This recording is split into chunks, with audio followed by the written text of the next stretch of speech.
there any clear splits in regards to a leg split, an upper body split, or hitting muscle groups X number of times per week that you recommend or that you've seen within the research?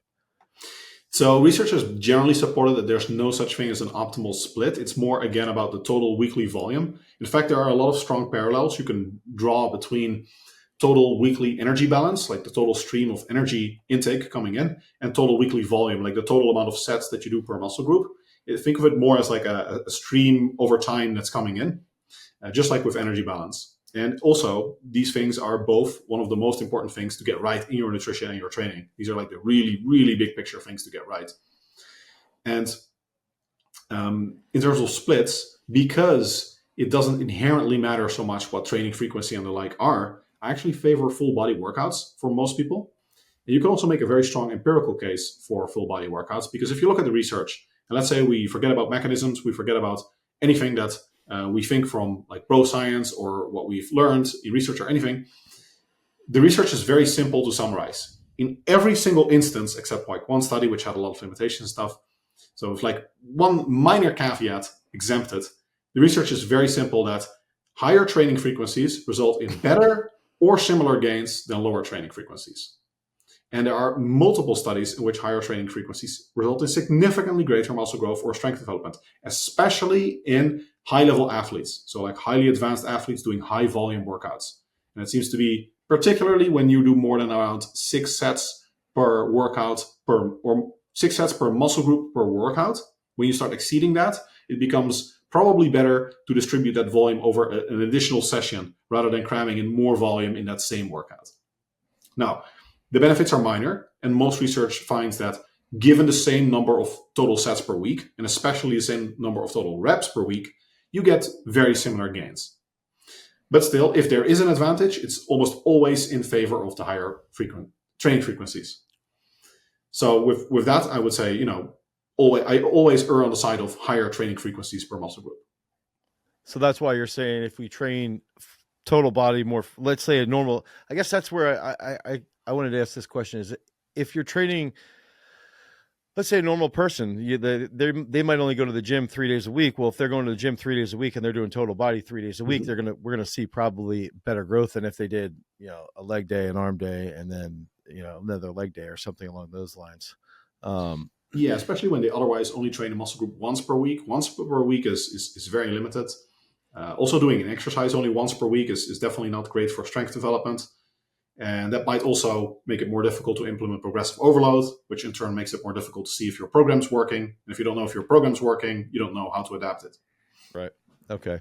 You actually had posted recently the efficacy of split versus full body resistance training on strength and muscle growth. And that was basically comparing those two, went into that pretty clearly. That was one of the papers that you put up on Instagram.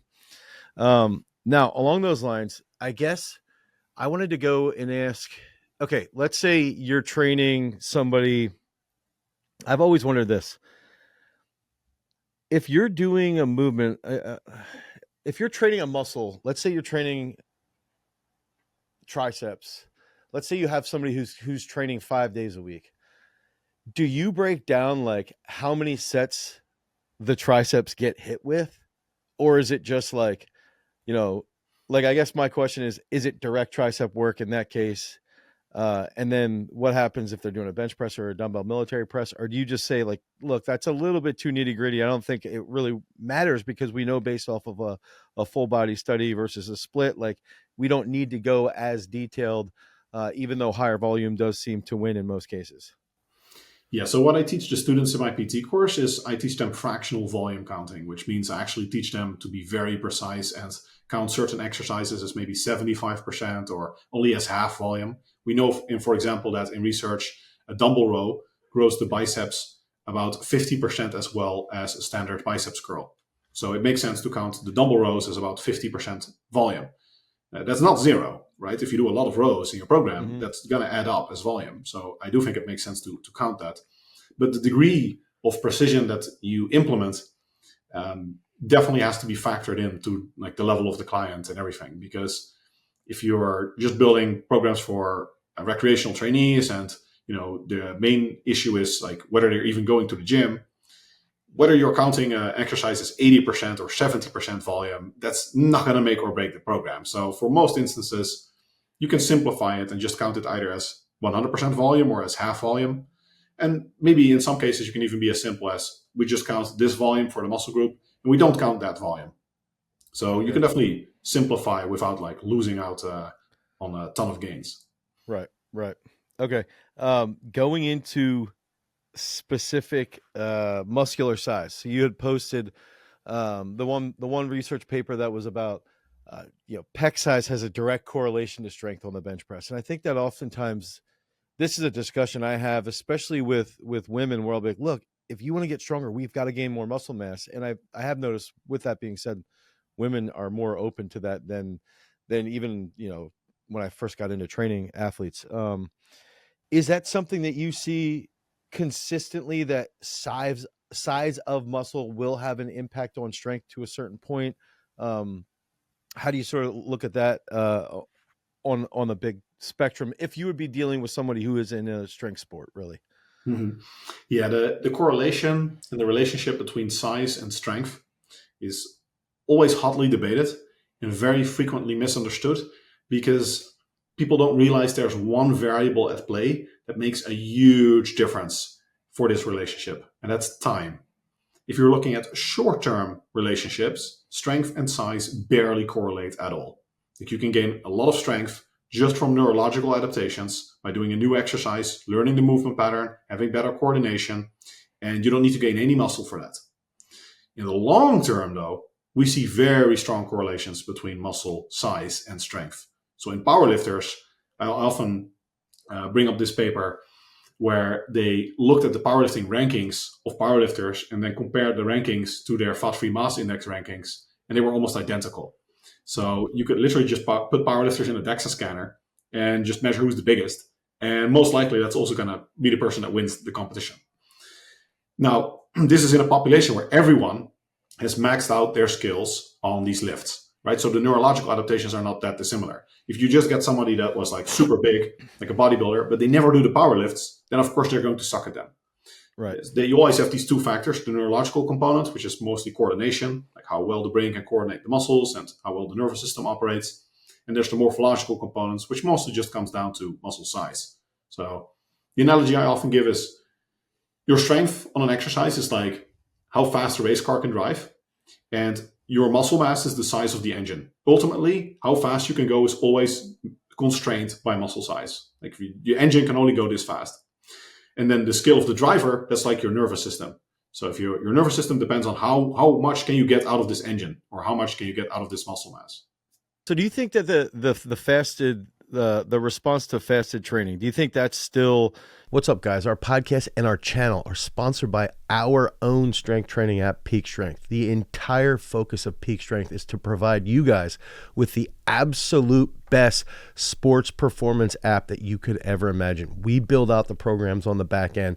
We take in all of these different decisions that we learned here on site at Garage Strength, so that we can then apply it to you so you can improve your training. So if you guys want to improve your overall sports performance, head over to peakstrength.app, the Google Play Store or the Apple iOS Store. Download Peak Strength. You'll get a free week of training, and then you can start getting on those gains, get those reps done so that you can become a champion. Now, let's get back to the video.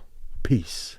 Like, that's like the old school classic bodybuilder type. At least when I grew up, it was like, in the morning you go do cardio, and when you go do cardio, then afterwards you eat, 40, 50, 60 grams of protein. You're going to lose weight and get jacked. That was like how you said it, the colloquial way that we went about it. Is that still, like, how would you look at that from a science perspective? The fasted workout has never made a whole lot of sense. The idea was based on acute substrate use. So we do know that when you do a fasted workout, you burn more fat during the workout because your body just doesn't have the carbs available. But in terms of total energy expenditure, it's the same, or it might be even less, if the fasted workout or the fasting impairs your performance. If you're doing high volume training, it probably is the case that a fasted workout will impair your total volume that you can do. So if you end up with lower energy expenditure, it can actually hurt fat loss a little bit. Now, if you're doing like steady state cardio, what bodybuilders did, 20 minutes or so, performance is not an issue. You don't need carbs for that. So it's fine, but it's also not beneficial. So you don't need to do it in the morning. In the end, total daily energy balance, calories in versus calories out, it applies. Thermodynamics always reigns supreme in the end. So whether you train faster or not, doesn't matter. There's no way to game that system, if you will. If you're talking about a total daily energy expenditure, do you personally would you look at that if you're let's say helping or coaching an athlete who's a physique individual, and I'm thinking about for myself coaching wrestlers who have to make a weight class, would you look at energy expenditure, energy consumption in your case in a practical setting? Are you gonna do you think it's more beneficial to look at it on a daily basis or over a week? How what do you think would be best from a practicality perspective? It's more than weak, for sure. Um, there are some practical considerations in that it's just useful to have a certain practical or a certain daily routine. So in that sense, it really does help to also focus on daily targets. But from a physiological point of view, you can think of it not even just as a week, but more like your body fat percentage being determined by kind of the total stream of calories coming in over time versus the energy expenditure. And energy expenditure doesn't vary that much. If you're going to add 4 hours of training per week, maybe there's a big difference. But for most individuals, energy expenditure is relatively stable, and energy intake can change a lot. Like, it's easy to overeat, and you can cut dramatically by reducing energy intake. So that balance between like the total stream of your energy expenditure versus energy intake, that's what determines what happens to your body composition. And it's really a very long-term perspective. And it's also really good to have that long-term perspective, because that makes it much more clear that you're focused on sustainable lifestyle change, not about having abs for the summer and then going off the diet and getting fat again because you were going right back to the lifestyle that got you to that body fat percentage to begin with. That actually goes into your one book. So it's available at mennohenselmans.com, if I remember correctly. And Mm-hmm. it's sort of about control. And well, I mean, I don't think sort of, it's about control. Mm-hmm. What do you see is a consistent, when you wrote that, what was something that you think or maybe a couple different factors that people struggle with as far as controlling that energy intake and making sure that it they don't get into this crazy caloric surplus. So one cliche one is what we already alluded to, is the lifestyle perspective. Don't think, do I add cardio? Is it worth it right now? Am I going to burn more fat today? Think, what fits into my lifestyle? Like, what level of volume, what training volume can I sustainably fit into my lifestyle? What food choices fit into my lifestyle? How many times per week is it okay for me to go out, or certain periods? You don't focus on, like, even thinking in terms of weeks is for most people not really a lifestyle choice perspective. When you really think of it as lifestyle choices, like, okay, I can just stop eating these foods and then I get to reach my body fat level. That's much more of a really long-term perspective. That's huge for most people, because self-control is always limited. If you're running on self-control, everybody at some point fails, because the leaner you get, the higher your appetite gets, because you have less adipose tissue, therefore your body secretes less leptin, and therefore you become more hungry. So most people, the leaner they are, the more hunger they have, and the more hunger you have, the more of that intrinsic feeling, that the biological drive to eat, you have to suppress, and that costs self-control. So it just gets harder and harder and harder. If you're relying on self-control, you're ultimately always going to crack. So you need to focus on routines and habits, and also know that your self-control is super strongly influenced by your happiness level. In fact, research has shown that exerting self-control makes people unhappy. And if you're doing something that you like, something that already makes you happy, you don't need self-control for that. So if you're in flow, you're doing something that's great, you don't need self-control for that. So there's a super strong link between someone's self-control level and their current happiness level. That's great. I love that. Now, on the topic of nutrition, because I sort of wanted to go through, okay, nutrition, then we'll get into some more training stuff. I watch a lot of Jeff Nippard. Your YouTube channel, first of all, I think it's awesome, and I hope you just keep posting constantly. I saw you did the video with Dr. Mike, and your Instagram, I think, is amazing. And I want to just go back to the Nippard statement where around nutrition. Tell me about kiwis. Are they as magical as they have been brought out to be. And I think I've heard you say, I think it was you, man. I'm not positive, that you mentioned actually that in a as far as a food that is net positive, I think you mentioned olives, but where do kiwis fall in line with that sort of ranking of specific foods? I think with all of these things, when you're searching for a magic food, or what was Yeah. it, superfood, it just doesn't exist, right? Yeah. Kiwis are great, fruit is great, veggies are great. Nobody disputes that. Well, some carnivores maybe, but um, there's nothing super special about kiwi or broccoli or spinach or whatever. Popeye with spinach, broccoli, bodybuilders and broccoli. You can draw some links to everything, and all those foods are great. But it's really not going to materially affect your physique, whether you eat kiwi or broccoli or strawberries or whatever. Okay, so there's nothing outrageous. What about olives? Anything specific that we should be aware of as far as health concerns or health longevity, things along those lines with olives? Olives are great. I mean, they're super underrated, I think, because there's a lot of research that olives are essentially carrying the whole Mediterranean diet on their back. Like, they're extremely healthy. Olive oil, especially the cold pressed extra virgin olive oil, super healthy because of its high polyphenol content, plus a lot of monounsaturated fatty acids. Both of those are great. They improve a lot of biomarkers for your health, and they're associated with longevity and reduced mortality rates.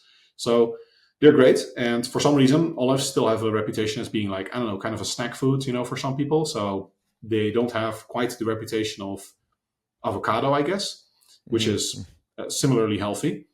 So if you like olives, and a lot of people like olives, a lot of people also don't, but then by all means, incorporate them into your diet. They're also quite satiating. Olives actually have quite some fiber.